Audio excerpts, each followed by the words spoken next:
thanks for having us, Nick. Thanks for putting this all on. I want to say a special thank you to Nick for Nick knows that I'm a pretty lazy person. I don't like putting in work. And so I'd like to thank him for giving us the easiest one, because really it's just the Dodgers get an A+ and everyone else gets an F relative to the Dodgers, right? So that's the panel. Thanks for tuning in. We'll kick it back to Nick. No, I joking, obviously, but look, the way we're gonna do this. Thanks, Mike and Randy, for joining us. We're gonna go through. I think it makes sense to. It's gonna be hard to get to all 30 teams in depth. So I think what we're gonna do is go by letter grade and just group them. And the way grades are supposed to work is you're supposed to have a bell curve, right? You're supposed to have a few A's, a few F's, a bunch of C's. Well, maybe I'm just an unfair grader, but we'll start with the F's here, because I've got 12. Now, you guys tell me if I'm being unfair, but this has been a weird offseason where the Dodgers have kind of stolen the show. They've signed basically everyone that anyone wanted to sign, and they haven't. The rest of the league, I mean, there are multiple teams that haven't signed a major league contract yet. I'm giving an F to the Marlins. Like, you got to sign someone if you're the Marlins coming off of. So let's start with the Fs, and Randy, we'll start with you. How many Fs do you have, and who earns that grade? I think I'm actually the most merciful one here. Okay. I have 6. The Marlins definitely take the top spot, and then I give them a gap. Then I go Cleveland, Colorado, Oakland, the Rays, and then Boston. And I have Boston there more for their ownership group. And I feel like Boston, there's a much larger conversation to have, probably not today or on this panel, about Boston and their approach over the last couple of years. So this is an opportunity for me to just criticize Boston ownership for like really failing that team and those fans. And it pains me to say that because I'm enjoying seeing their downfall. But I do think, objectively speaking, like Boston deserves a big fat F with the rest of the teams that I listed. So the big moves for Boston, they got rid of Alex Verdugo, they got rid of Chris Sale. I thought they did a good job in getting Vaughn Grissom for Chris Sale. I think that's actually, in a vacuum, a pretty decent move. But yeah, I mean, I gave the Red Sox a D. I feel like I'm being a little generous there just because I like Vaughn Grissom for Chris Sale, but this is a multi-year thing. And I think the biggest thing is you talk to Red Sox fans right now, and there was a lot of expectation. Okay, we cleared the books the last few years. We're a big market team. We're the Yankees' chief rival. We're going to go out and get some guys. And then they were in on Yamamoto, and then but they ended up signing Lucas Giolito. And as far, correct me if I'm wrong, that's the only major league contract that the Red Sox have given out this offseason. So, Mike, where'd the Red Sox come out for you? First of all, I appreciate you setting up the Yankee fan to trash on the Red Sox. That was extremely well done. I'm with you, Chris. I gave them a D because even though I didn't really look at this in terms of free agent signing so much, like a trade is as impactful for me, which is going to be important when we talk about the Yankee outfield, I think. I really liked the Tyler O'Neill move as well. I'm in on Tyler O'Neill. I think he had a weird experience with the Cardinals there.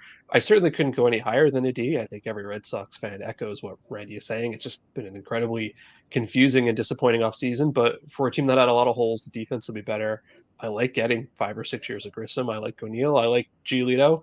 And I still want to see a lot more, but that raised them up above some of the teams I gave an F2 just because some teams haven't done anything, and the Red Sox have at least done some things, and I liked those things. They've at least been present. They've tried. It's the Bart Simpson, at least you tried, GIF. Yeah, I think I'm sorry. I think the thing with Boston is that's not enough. Sure, absolutely. They're a premier franchise, and I think they're in a division that, although Baltimore looked really good, Tampa looked good for the most part, Toronto was up and down a little bit. There's an opportunity to make a jump and be in that group, and they just didn't do it. And again, I feel like it's also like the Bloom decision when it was clearly ownership driving it, and then like Bloom as a scapegoat. Like in totality, I just think that like for certain teams, there has to be a certain level of activity and like standard. And I just feel like this offseason they really fell below that across the board. So that was really more why I gave them an F, because they're the Red Sox and they're just not meeting the standard that they created for themselves, more than like not liking a player or not particularly liking a move. And I think the context is worth keeping in mind there, that this was a team that, you know what, we're 4 years removed from the Mookie Betts trade, but it keeps getting relitigated every couple of weeks now, it seems, on Twitter. And I thought it was an all-time bad trade at the time. I think history has proven it to be a pretty awful trade. And the thing was, over the course of the last couple of seasons, the Red Sox never quite figured out what direction they wanted to move in. You know, like every trade deadline, it seems like, okay, they're going to buy or they're going to sell. And they just kind of did neither ever for like 3 straight years. And what was all that for? Right? Like, that's the question that I keep coming back to when I think of Boston, is like, what has, you know, at some point, okay, fine. We had to trade Mookie Betts. We had to put David Price in with Mookie Betts so that we could move him and his salary. You take your medicine. At what point do you start to see the benefits of taking your medicine? And that's the thing with Boston, is that this is kind of a longer term thing where I'm talking myself into giving the Red Sox another F, even though I do like the moves that they made in a vacuum. You know, like Tyler O'Neill, you look at Busch Stadium, Busch 2, had one of the biggest gaps between expected WOBA and actual WOBA for right-handed batters over the past 5 seasons. I think it's right-handed batters underperformed their expected WOBA by 15 points at Busch Stadium. At Fenway, they overperformed by about 12 points over the past 5 seasons. So like, that's one where for fantasy, I really like Tyler O'Neill this season. I think that's a move that could really benefit him. Obviously, he has to stay healthy, but he's super cheap. But just like, is this a big enough upgrade? Like, is this still the 4th best team in their own division? I think that's probably where they fall, right? 5th best. Who are you putting behind them? Well, that's where I come to a team that I gave an F to, and that was the Blue Jays, who, I mean, Isaiah Kiner-Falefa and Kevin Kiermaier. And obviously, look, this is one. I think Boston is another example. I think the Yankees are one that's going to be tough to grade, because like, expectations matter, right? Like, I'm a Marlins fan, and maybe that's, you know, that reflects something, you know, in my psyche that isn't healthy, that I'm still a Marlins fan after all this time. But like, I didn't go into this offseason expecting anything. So you could make a case the Marlins are a C. They met my expectations. Whereas the Blue Jays, like, there was a 4-hour period where we thought Shohei Ohtani was going to the Blue Jays. Going from that to Kevin Kiermaier and Isaiah Kiner-Falefa, I mean, if there's a number below F, that might be where you go. So where did the Blue Jays land for you guys? You're making me regret my grade here, because I gave them a very unpopular C, and I'd like to explain why that is. Still 2 things, right? First of all, this whole video could look very silly in 3 weeks when a whole bunch of other guys sign it. So if they go out and get Martinez or whatever, because everything's still out there. Here's why I went with the C. I think 2 things can be true at the same time. I think Blue Jays fans can and should be very disappointed that you didn't get Ohtani, you didn't get Yamamoto, you didn't get Soto. And yet, like, watching it as it played out, I sort of understand how all those things happen, right? They didn't come up short on Ohtani. Like, they matched the offer that the Dodgers did. It just seemed like the man didn't want to play there, as is his right. They were a perfect fit for Soto, but I never thought it was fair to expect they would get Soto and Ohtani. And Soto got traded before the Ohtani thing ended. So that was like a little tough. And then you look at what else has happened. They were in on Yamamoto. Seems like maybe another situation where he just didn't want to go there. I'm not trying to make excuses, because at the end of the day, you have to have a good roster, and the roster is somewhat worse than it was last year. And I feel like they have to have another move or 3 in them. But I feel like compared to some of the other teams that haven't done much behind not a lot of effort, I sort of understand how it happened this way, you know, even if it didn't match the hype in any way. All right. So Randy, can you repeat who you had an F for? Marlins, Cleveland, Boston, Colorado, Oakland, and Tampa. All right, Mike, let's hear who you had an F for. Five.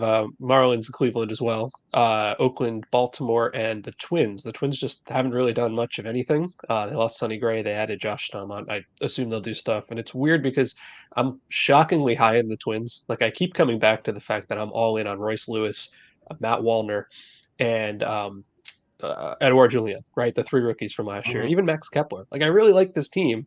And I think Chris Paddock could be a really good part of the rotation, but you lost Maeda. You lost Gray. Stalmont is fine, but that's got to be disappointing for a defending division champion there. All right, I'm going with 11 Fs. So I'm a very pessimistic person. Marlins, Guardians are right there. I'm putting Pittsburgh there. Colorado. The Mets are a tough one because it's definitely grading on a curve, like we talked about with Boston, where you go into this offseason and it's like, well, we're going to rebuild, right? Last year it didn't work, but we traded Justin Verlander, we traded Max Scherzer. We're clearing the decks. They've done a lot of like smaller stuff. You know, I don't mind the Sean Manaea, Harrison Bader, like those moves are fine, but you look at it and it's like, really, this is all? Like this was the team that when Steve Cohen took over, everyone's like, he's going to ruin baseball. And it's like Luis Severino bounced back. Like I think all the moves are fine, but it's like, in that context, I just think this offseason's kind of been a failure for the Mets. And maybe that's unfair, right? To tell me if I'm being unfair. I think you're being unfair. Okay. A little bit. Explain why. I actually gave the Mets a C. Okay. Because they effectively told us what their plan was for this offseason, and then they executed it. Like, I think I agree with everything that you said. And I think the Steve Cohen thing is becoming a little ridiculous. The King Cohen thing, when all that we've seen is like a bunch of like reckless spending that didn't work. And now you're like already rebuilding after a year or two. But I think because it was pretty clear that they were going to take a step back, and then they hired Stearns, who clearly was a hire to execute this longer term plan. I think that the decisions that they made this year make sense, and it's a bridge year. And I think they're setting up for 25 and 26 and trying to buy some time to build up the farm system a little bit and see where those guys can fit in. So I think the context of already knowing how they were going to approach this year, I gave them a little bit more leeway just because at least I knew what their plan was. Like there are a lot of teams I have no idea. Like Mike mentioned the Twins. I gave them a D. I don't know what they're. Toronto, I gave them a D. I don't know what they're doing either. They were like big fish hunting and then like almost had no plan after that seemingly. At least I knew what the Mets were trying to do. And I think they've done a pretty good job of being disciplined enough to stay the course there. And even the Yamamoto pursuit made sense because of this long-term idea. But I knew what they were doing, and then they've been disciplined enough to stay within that and not get too far outside of what their intention seems to be. All right. I also gave the Athletics an F. That's my last F. I'm kind of talking myself through. I moved a couple of Fs to Ds, but that's my F list. Let's move on to the Ds. And Mike, you tell me who you've got a D for. I went for 8 here. Boston, Colorado, the Angels, Pittsburgh, San Diego, Seattle, Tampa Bay, and Washington. All teams that have done some things. Nobody who's had an offseason I terribly love. Like, I thought the Padres did okay in the Soto deal, but they still traded away Juan Soto and have one outfielder right now. So lots of remaining questions. I mean, I think they've got 2 outfielders on their 40-man roster right now, if I'm remembering correctly. And Zokar, right? Yeah, like it's real, and that's part of the problem with doing this. Like, it's January 25th. I almost said July 25th. That would be way different. It's January 25th, and like, I feel like I kind of want to give the Cubs an incomplete. I want to give the Padres an incomplete. Like, there are so many teams where it's like, you've got to do something else, right? So I've got a lot of overlap in my D column. I've got the Padres, I've got the Red Sox, I've got the Rays, the White Sox, the Nationals, the Orioles, and the Cubs. Randy, who do you have a D for? Pittsburgh, Toronto, the White Sox, Milwaukee. I don't like what Milwaukee's done. Washington, Seattle, San Diego, Baltimore, the Twins. And I have Texas here, but I feel like they're in a special situation. So I know I'm being tough with Texas because they're in I don't know where to put Texas, but part of that's out of most of the people's hands. I guess, like the TV thing, and they feel very much like an incomplete. And just because they don't have much, I put them in a D, but I don't necessarily believe that they're necessarily a D off season. I just feel like there's a very specific context with them, so it's just hard to place them somewhere. I've got Texas with a C. Obviously, I think they won a World Series last year, so it's kind of like you can't grade them too harshly. And also, I think part of it's like, I don't know what they're doing in their off season right now. Like they haven't really made any big moves, but part of that is, having Wyatt Langford and Evan Carter, two guys who very well, I mean, one of them obviously was already an impact player as a rookie, another guy who, might be one of the top 5 prospects in baseball. And so it's like, it gives you a little more leeway knowing that you've got those guys in reserve coming up. So Mike, what do you think of the Texas offseason so far? I think Randy's right as far as it being incomplete. So I went with this C. I think part of it for them is their position of need, which is like desperately the bullpen, right? They need relievers more than anything. And it's a slow moving market, and relievers are kind of usually the end of that market. So if they weren't going to get Hader, there's still guys that they can go out and get. So I have to assume they're going to get another reliever or 2 or 3. I mean, maybe they'll bring back Montgomery. Maybe they'll add a DH or something. But, I look at the lineup. There's not a whole lot of work to be done. Yeah. The outfield is stacked. The infield is set.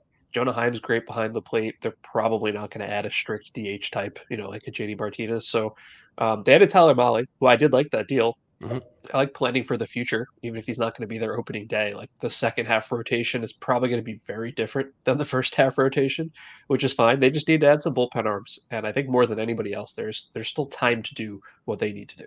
Yeah, they were a C for me, and for similar reasons. Yeah, I do think they need Montgomery though. I mean, they lost Perez. Montgomery's not there. DeGrom isn't there. I think they need bullpen, and they need another starter. It's just I totally agree on the lineup. Like offensively, I think they're good to go. It's just I'm not sure how confident I feel in their pitching for another full year. It's just I don't know. But again, I didn't really know where to place them because I think that there's like extraneous circumstances specifically with them that have kind of interfere with their off season. So I just put them there just because they haven't done much, but I'm not totally sure that, again, I don't think that they necessarily deserve a D. I was just trying to be as like straightforward with them as possible. I've got the White Sox are an interesting team to me, and maybe I'm kind of alone in that because this is a team that 3 or 4 years ago felt like they were really on the upswing. They had a lot of young talent, and obviously Eloy Jimenez hasn't developed the way they hoped, and he hasn't stayed healthy.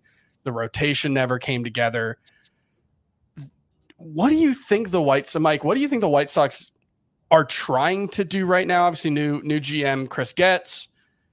They're very much in a transitionary period. Is this a team that probably just needs to blow it up? Well, I think in some sense it's been blown up, right? Like it's a big deal for any team to make a big change in general manager or president of baseball ops or whatever. It's an exceptionally big deal for them to do it because the guys they'd had there, Rick Hahn and Kenny Williams, have been there forever. It'll be like if the Yankees ever move on from Brian Cashman. Like it's a bigger deal there. So I'm willing to give them a little bit of leeway in that you finally have a new guy, even though he's not totally new. Like Chris Getz had been in the organization before. We've never seen like what a Chris Getz organization looks like, and we've not seen a White Sox organization without the other two guys in decades, basically. And when you're starting from as far back as they were, I mean, last year's team there was not a whole lot to like. Right. So I appreciate what he's done. Like you turn Aaron Bummer, who I like, didn't have a great season, into 5 guys. Like that's great. Maybe one of them sticks. He's brought in a ton of guys. The team this year is not going to be very good. I think that's clear. Probably going to be worse when they trade Dylan Cease, which I expect they'll do at some point. But it's not about this year. And it's to me, this isn't like, oh, we're tanking. I mean, the team already lost 100 games last year. It's what do we do to make ourselves better going forward? And it's just going to take some time to get there because they are starting from way far at the back of the pack. So I gave them a C. Certainly not great off season. I feel like it's a throwing spaghetti at the wall and seeing what Sure. sticks off season. And if like a handful of these guys do, if Michael Soroka is healthy, great. If you get anything out of Eric Fetty coming back from Korea with new pitches, that could be cool. That's the kind of stuff I'm interested for them for this year. All right. I had the Rays down as a D. Have you guys mentioned the Rays yet? No, I had a D for them as well. I had an F for the Rays. Okay. So let's talk about the Rays a little bit. What did you think about the Tyler Glasnow trade in a vac? I mean, the way that contract was structured with his salary jumping up to $25 million this season, this was always the plan, right? And so once you understand that, what did you guys think of the Ryan Pepiot, Johnny DeLuca return? I thought it was okay. Yeah. I think we're on the same page. Go ahead, Randy. Yeah, I thought it was fine and very Raysian, and I think it's for the context of like Glasnow's contract and how the Rays operate, and Glasnow's health and the Dodgers kind of taking a risk on. And I love Glasnow. Like, he's one of my favorite pitchers. But I do think the Dodgers took on some risk, so getting those guys back was fine. So, I mean, I thought they did well for themselves with everybody knowing that he was going to get traded. And I don't think that there was a huge market, I'm assuming, for Glasnow in the trade market anyway. So I think with all those factors, they did pretty good on their return. Especially since it sounded like there had to kind of be a contract extension along with it to keep him happy. And like, how many teams were interested in giving that kind of contract extension to a guy who I think last year was that his career high in innings? It was his highest since 2018 at least. And it was like 120 and 2/3 innings or something for Tyler Glasnow. So obviously when you're the Dodgers, it's like they're going to skip him in the rotation. They're going to put him on the IL 3 times throughout the season to keep him healthy. All they care about is, can he throw in October? Other teams don't have that luxury with a $25 million player. I joked somewhere else, but it's pretty rare that you have a guy going into like his 9th or 10th season and still feels like a breakout candidate. So it's like he puts it together for 1 year. It'll be great. I thought the trade was okay. The part that was interesting to me mostly was the outfielders involved, because I don't love Manuel Margot anymore. He's not the same outfielder since he hurt his knee. And to get rid of his salary and add Johnny DeLuca, I think they're going to come out ahead on both ends there. I think DeLuca could be a better player than Margot right now. And it's hard to say this because the other team is the Dodgers, but generally I approve of the Rays going after a guy saying we like something about him. They have a pretty decent track record of that. Not that the Dodgers are fools in any way. The other trade I liked for the Rays was the Luke Raley trade. So obviously the Rays are not going to have Wander Franco, for everybody knows why, and that's a huge blow to them because he was an incredible player, and they didn't have a shortstop. Like Taylor Walls is coming off hip surgery. They have some young guys there. You probably don't want to hand the shortstop job to Junior Caminero on day one. So to go out and trade Raley, who I think is good, but maybe the type of player that gets a little overvalued a little bit because of like the late 20s power that pops up, and get Jose Caballero, who I like, to play shortstop. I thought that was a sneaky good deal at a position of need, because there are no shortstops out there unless you trust Amender Zeri or Tim Anderson. You cannot find a shortstop right now, so I liked that one a lot. Yeah, it's a lot of positives for a team that we just gave a D and an F to. It's kind of an interesting spot. Like, I think the biggest thing is just. I agree with the Raley deal, but I still think losing a Glasnow is pretty significant. Yeah. I mean, it's just, and you're not really replacing him with much, at least from the outside, or like any other deal that I can think of that they've made that, what if he does have that breakout season, relatively speaking, what if he does have that kind of big time season this year? When I just feel like the Rays need as much help as they can get, especially with Wander not being there. I don't think they're going to have the same offensive production that they had, at least at the beginning of the year last year. It just feels like they just haven't done enough, and the guys that left were so integral into what they did last year that, yeah, you get some young guys in and you have somebody to fill in at shortstop, but we don't know how he's going to perform. And there's going to be such a big drop off from him to from Franco to him. It just feels like they haven't done enough to address immediate needs for this upcoming season. That's a great point. Like we know how they operate, but one trade that never gets talked about enough is when they traded Blake Snell to San Diego, and Mhm. they ended up getting almost no return out of it. Like that is Right. brutal. They can't miss on things like that too often. And it's always tough to talk about the Rays because we know in the regular season they're going to min-max their way to, if it's not 95 wins like it usually is, but maybe it's 88 to 90 wins this year. Like they're going to find every small edge that they can get, and they're going to platoon 6 spots in the lineup, and they're going to pull their starter after 3 innings, and like Right.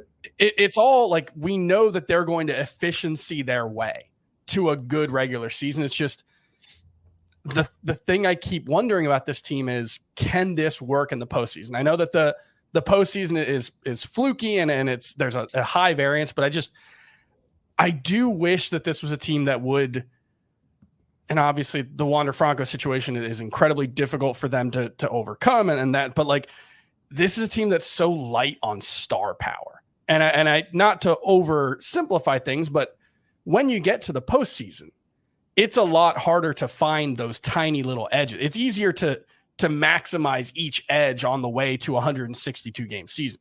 It's a lot harder to do that consistently in a 5-game, 7-game series. And that's what, losing Glass now, like they might be able to overcome it. Like they overcame the Blake Snell thing, although, they had 3 different starters have Tommy John surgery last year. It's just, right. It's been brutal, but I do.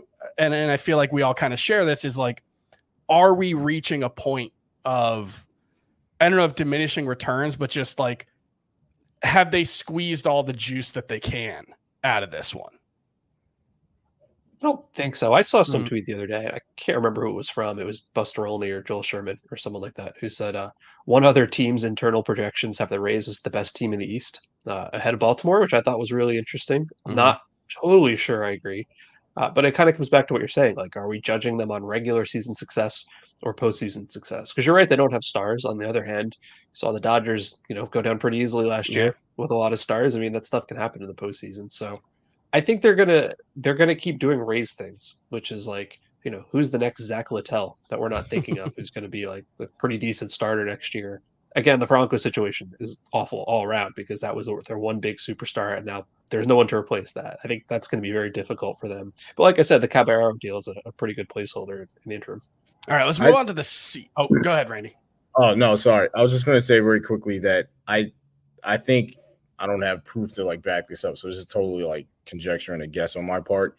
But I think that like hyper focus on efficiency doesn't work in a high variance situation like the playoffs. So I guess I'm like echoing what you're saying, Chris, but I just think when you're hyper focused on like efficiently maximizing a roster that clearly doesn't have the same talent level, when you get to a high variance situation, you can't take advantage of that advantage that you have when you could do that over the course of a season. I just think it just catches up with you. To make a cross-sport analogy, I always think of like Tom Thibodeau's coaching style in the NBA. I don't know how much you guys follow the NBA, but he's like the last guy that's still pushing his starters to play like 38 minutes a night. And you remember those Bulls teams when Jimmy Butler was playing. So I know very well. He was playing 42 minutes a night in the regular season when like the Heat were resting their starters, and like this team that everyone was like, oh, it's not that talented, but they're winning, 55, 60 games. And then they get to the playoffs and they don't have the extra gear because they're playing the regular season like the postseason. I kind of feel that way about the Rays, where like once you get to the postseason, every team is removing their starter at the first sign of trouble.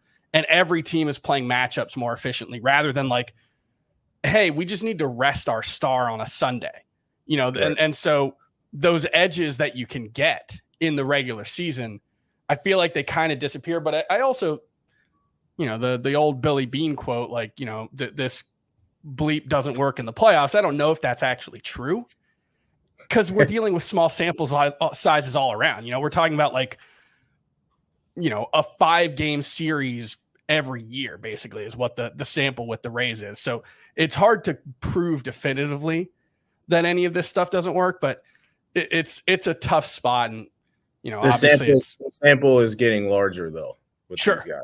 You know what I mean? Like, I agree with you, but we're starting to see this happen like multiple times with the Rays where, they're one team and then they get to the playoffs, and it just seems like the variance.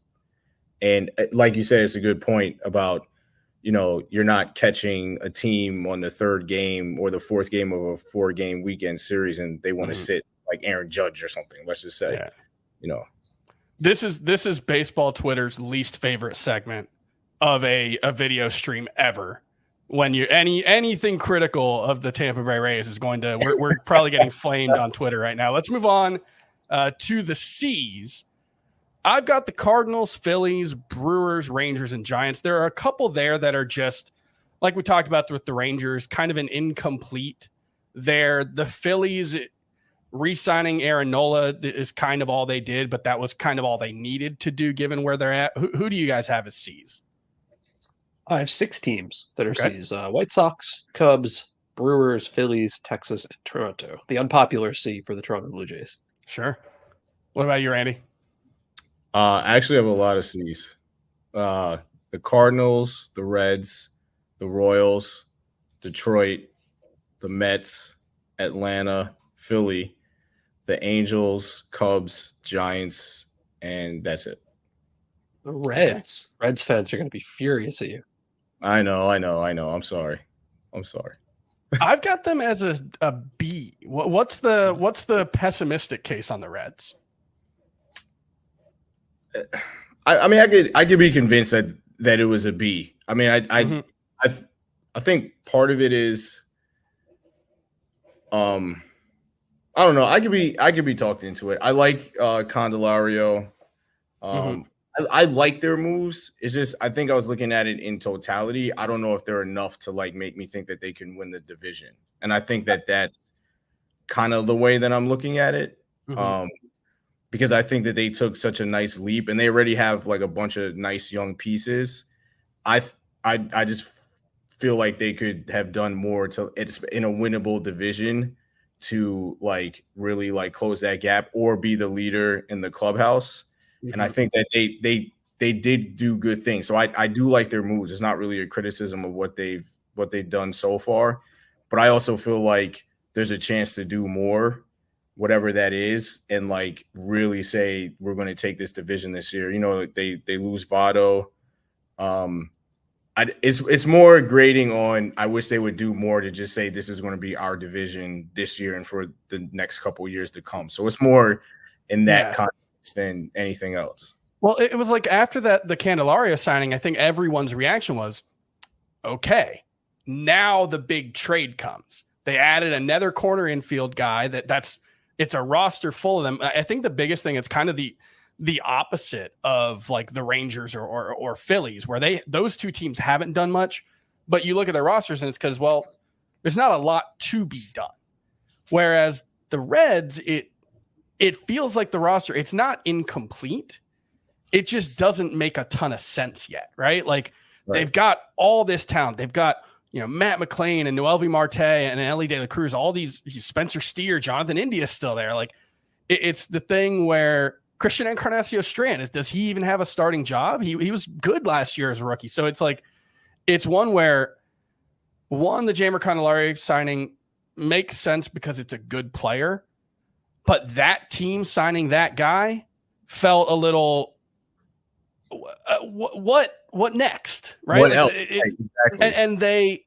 And they've come out and said, no, we're done. This is the team. We're not making any trades. We're not making any big moves, which is a weird thing to do.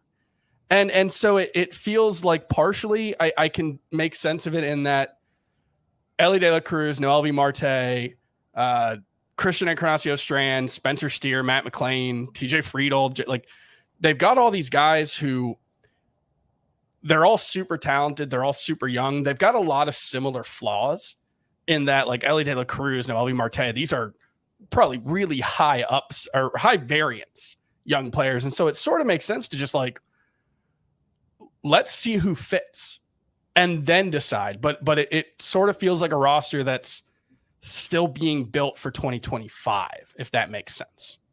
Yeah, what's funny is Randy gave them a C, and he's like, I could be talked into a B. I gave them a B, and then when you explained it, I'm like, I think I could be talked into giving them a C. Because you're right. Like, I don't love the starting pitching.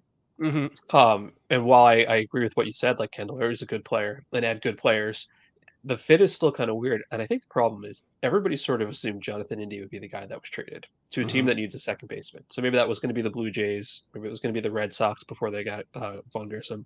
And the more I thought about it, I don't think you can trade him because he doesn't have a whole lot of trade value. He's probably more valuable there. They seem to love him in the clubhouse and he's a leader. And that's all great. But it's like he doesn't hit enough to be a DH, and his defense at second base is below average. So if you trade him, you're not getting the star level starting pitcher back. In which case, why bother to trade him? And if you're not going to trade him, are you getting what are you getting back for some of the young players? But you're not going to trade McLean, right? You're not probably going to trade Spencer Steer, even though he's an outfielder now.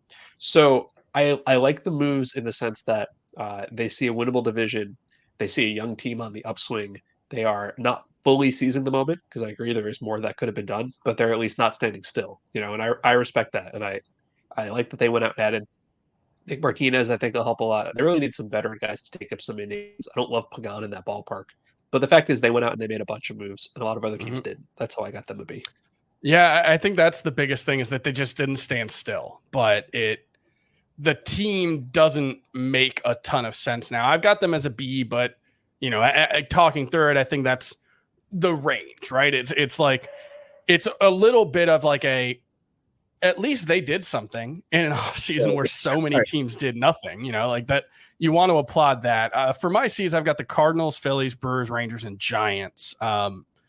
Any big disagreements on those? The Brewers, I wasn't sure what to do. I think, Randy, you said you had them as a D, right? Yeah. They're one, I guess, how big is losing, Craig Counsell to a division rival? Does that matter all that much to you guys? That doesn't help, but I can't say it played a big part in my evaluations. Right. Same here. I just don't know. They're another team where I just don't know what they're doing. Like, I don't know. I don't necessarily know the Brewer identity.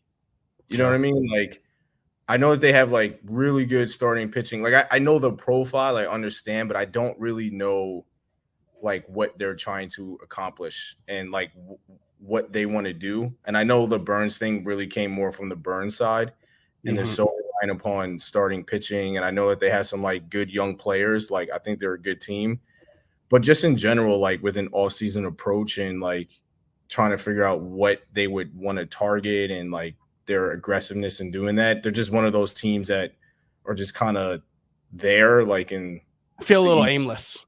Yeah, it's just like I don't know. I never know what direction they want to go in, and I think a lot of that just comes back to the owner. Like, it feels like sometimes he wants to like make a big splash, and then other years like he has like no interest in like making a big splash. So I never really know how to gauge the Brewers in the off season. I think that's like just a general feeling about them.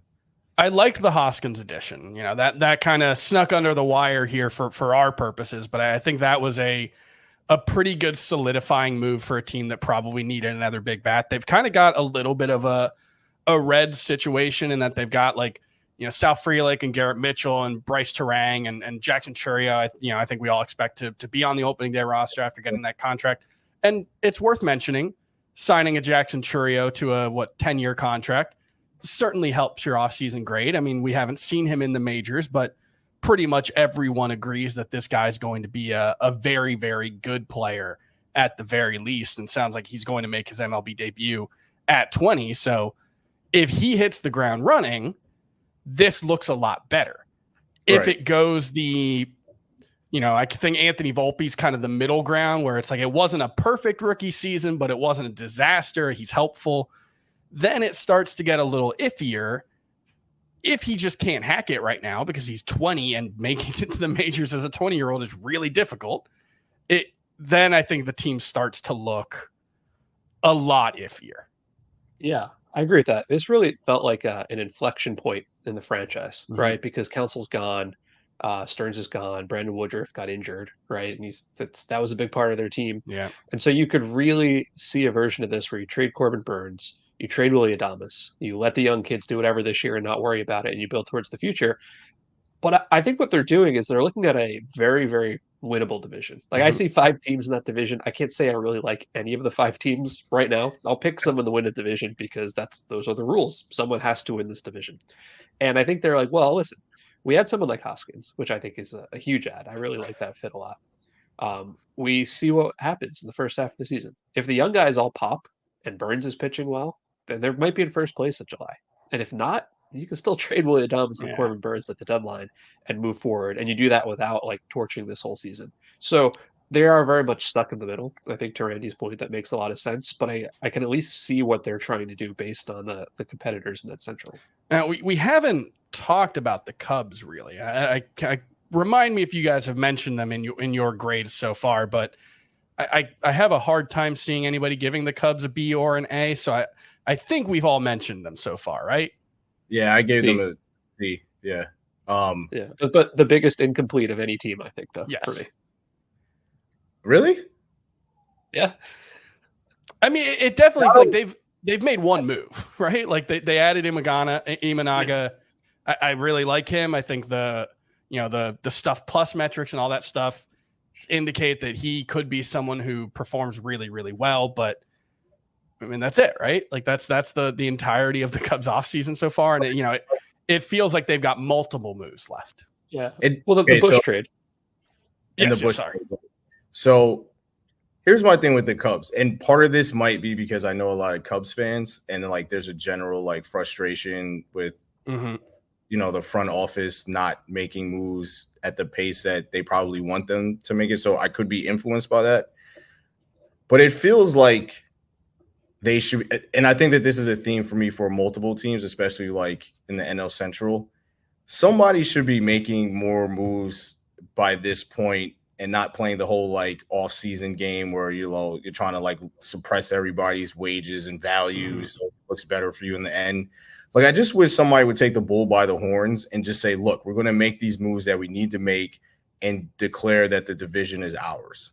And I feel like the Cubs, out of all the teams in the Central and the Reds behind them, are the two teams that should be doing that, and they're just not. And like given the history of the Cubs and like decisions that they've made over the years, I don't feel totally confident that they are going to make all of those moves, even though they should.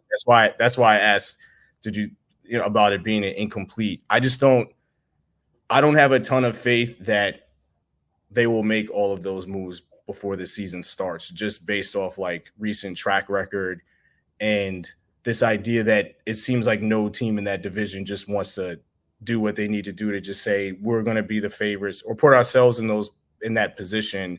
Come get us. And it feels like they're all just kind of, doing as much as they can to stay in that like kind of like muck, I guess, of the division. Yeah, I think part of the problem is nobody in baseball knows what to do with Cody Bellinger right now. And so it's like that's between him and Marcus Stroman. That's like, 6 WAR that they lost that they haven't done much to replace. I mean, Imanaga, we assume can be a pretty good Marcus Stroman replacement. I think that the rotation is still a little iffy after, the top two. And even, can you really expect Justin Steele to have a season as good as he did just now? I think I'd probably take the over on his 2023 ERA. So like, it's definitely a team that like, I can't necessarily fault them for not signing Cody Bellinger because I have no idea what to make of the season he just had. It's one of the more confounding contract years that I can remember because the numbers were awesome. He was awesome. And then you look under the hood and it's like a lot of red flags there for Cody Bellinger. So that's a tough one. Let's move on to the Bs. And that's where I dropped the Yankees. What do you guys think of that? I think I put the Yankees as an A, and I think that's going to make Randy's head explode a little bit. So I apologize for that. But yeah, I got 7 Bs, and the Yankees are not among them. Okay. I mean, look, they got Juan Soto they got a 25-year-old superstar. They got Marcus Stroman, a very good pitcher. Not a lot after that, but that's a pretty good offseason. So I gave the Yankees a B+. I think that I have like a rant about the Yamamoto thing. but I'll save it. And I have 2 Bs, which are Arizona and Houston. Okay. I really like what Arizona did, given that I don't think they would ever be like really big spenders. But I think who they bringing back Gurriel was like a smart move. Mm-hmm. I like getting Erod. I don't think they needed to do a lot, and I don't think they were going to be able to do a lot. So I think with the short runway that they have, I really like their moves. And I just like their team. Like the more that I saw them, the more I was just impressed with them, and I like what they're doing. In Houston, I know that that's like a ton of money for a reliever, but I think Presley is towards the end of his run. Mm-hmm. Getting somebody like Hader is a huge deal for that team. And I don't even think he's the best reliever on the team. So I really like the Hader move for Houston. I really like it. So I'm giving them a B just for that move. Are we hyping up Brian Abreu? Because I love Brian Abreu. Yes. I think he's I think incredible. That guy's disgusting. Like he's filthy. So all right. Mike, who'd you have as a B? I had the Braves. They made 150 moves that made them like 2.5% better, I think. So good for them. The Reds, like when you're 104 win team, 2.5%. That's pretty good. Yeah, I'm not complaining about it. I feel like, and I know they tried. I know they tried for Aaron Nola. I felt like another starting pitcher was something that they really needed, and they didn't quite get that. So all of their moves, maybe you'll hit on Kalanick, and that's fine. But I like the team, obviously. I think they needed another starter, so that's why they're not higher than B. So I have Braves, Reds, Houston, Kansas City, Mets, Giants, and Cardinals are my 7 Bs. Okay, I have the Royals as an A. My Bs were Reds, Tigers, and Yankees. I actually have more A's than Bs, which I know is not how it's supposed to work, but I've got 4 A's and 3 Bs.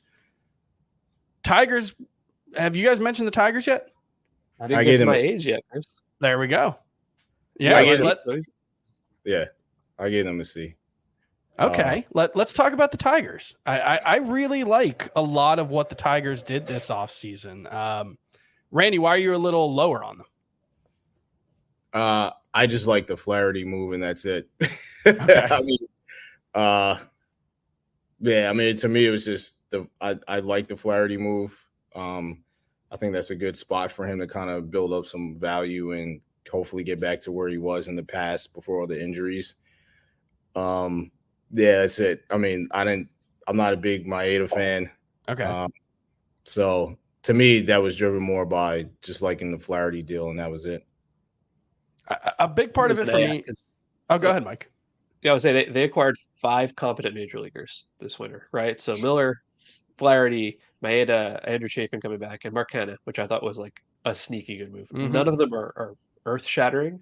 It's funny, Flaherty might be the one I trust the least because I have absolutely no idea what to make of him anymore. But that's a team that kind of needs to be swinging for the fences a little bit. They are desperate for their young hitters to hit. They're desperate for Javier Baez to show something, but there's only so much you can do about that, right? Baez is going to be there. He's either going to hit or not.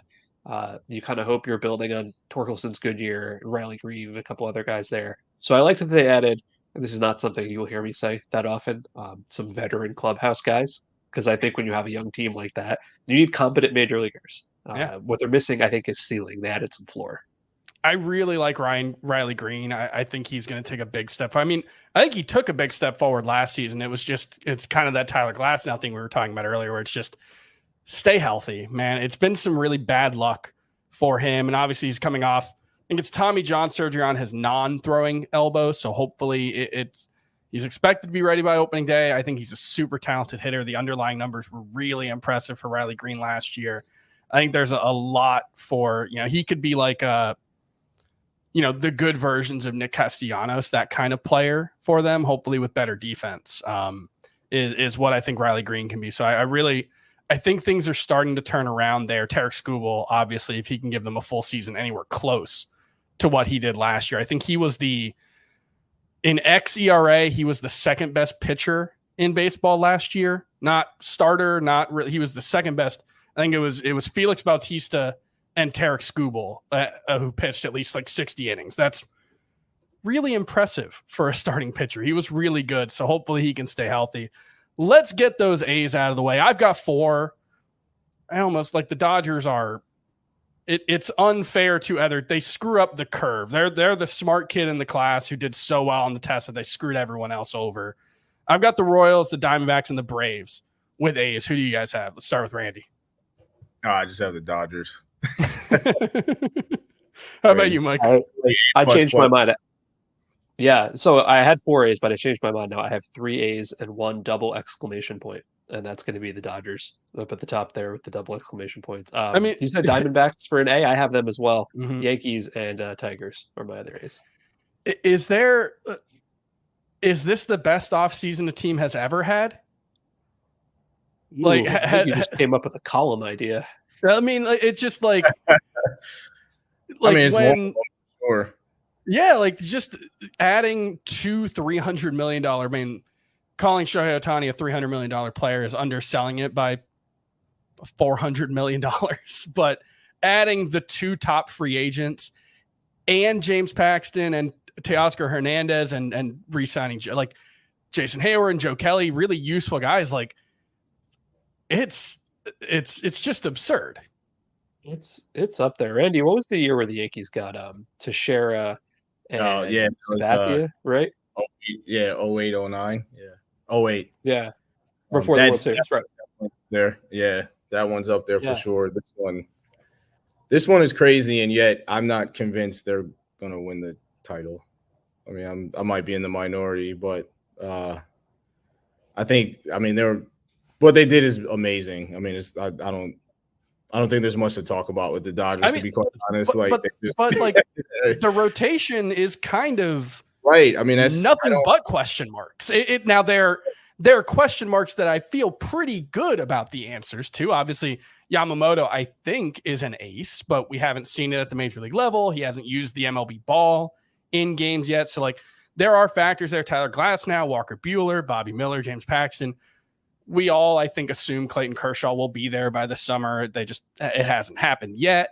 But the rotation, it's iffy and also could very well be the best in baseball. Yeah, I mean, that's where my questions lie with this team, and also sheer innings. I mean, are they going to end up like taxing their bullpen by the time the playoffs come around? I mean, I for a team that had an incredible offseason the way that they did, I think that they still have legitimate questions that need to be answered over the course of the season. And I look at a team obviously like Atlanta. I still look at the Phillies as a big threat.